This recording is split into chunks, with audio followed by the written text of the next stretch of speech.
புத்தாண்டு தினத்தை முன்னிட்டு சென்னை மெரினா கடற்கரையில் ஏராளமான மக்கள் குவிந்து குடும்பத்தினர் மற்றும் நண்பர்களுடன் உற்சாகமாக மாலை பொழுதை கழித்து வருகின்றனர். இதுகுறித்த மேலும் விவரங்களை எமது செய்தியாளர் காண்டிபன் வழங்கிட கேட்கலாம். காண்டிபன், வணக்கம். மேலும் விவரம்.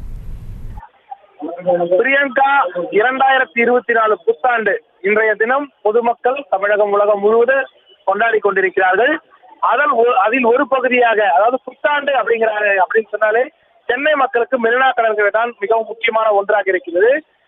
சுமார் லட்சக்கணக்கான மக்கள் தற்போது மெரினா கடற்கரையில் படையெடுத்து வருகிறார்கள். குறிப்பாக இந்த மெரினா கடற்கரை ஒட்டியிருக்கக்கூடிய காமராஜர் சாலையில் கடும் போக்குவரத்து நெரிசலும் ஏற்பட்டிருக்கிறது. அதாவது மக்களுடைய வெள்ளத்தில் தான் காமராஜர் சாலை இருக்கிறது.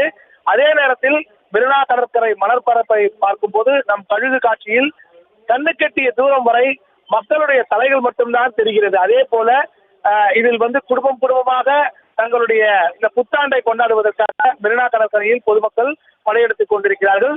தமிழ்நாடு மட்டுமல்லாமல் இந்தியாவில் இருக்கக்கூடிய பிற மாநில மக்கள் அதிக அளவில் தற்போது மெரினா கடற்கரையில் குவிந்து இந்த புத்தாண்டு தினத்தை கொண்டாடும் வகையில் கொண்டாடி வருகிறார்கள். அதே நேரத்தில் காவல்துறையோட ஏற்பாடு அப்படின்னு சொல்லி பார்த்தோம்னா, இன்று அதிகாலை கொண்டாடப்பட்ட அந்த புத்தாண்டுக்கு ஏற்பாடு செய்திருந்த அந்த காவல்துறையோட அளவு மிக மிக குறைவாக இருக்கிறது. இந்த கூட்டத்தை கட்டுப்படுத்த முடியாமல், அதாவது இந்த சாலைகளை கடந்து செல்லக்கூடிய இந்த மக்களை கட்டுப்படுத்த முடியாமல் போக்குவரத்து போலீசாரும் காவல்துறையினரும் தற்போது திணறி வருகிறார்கள். நேரம் கடக்க மெரினா கடற்கரையில் கண்ணுக்கு எட்டிய தூரம் வரை மக்களுடைய தலைகளாகவே காட்சியளித்து வருகிறது.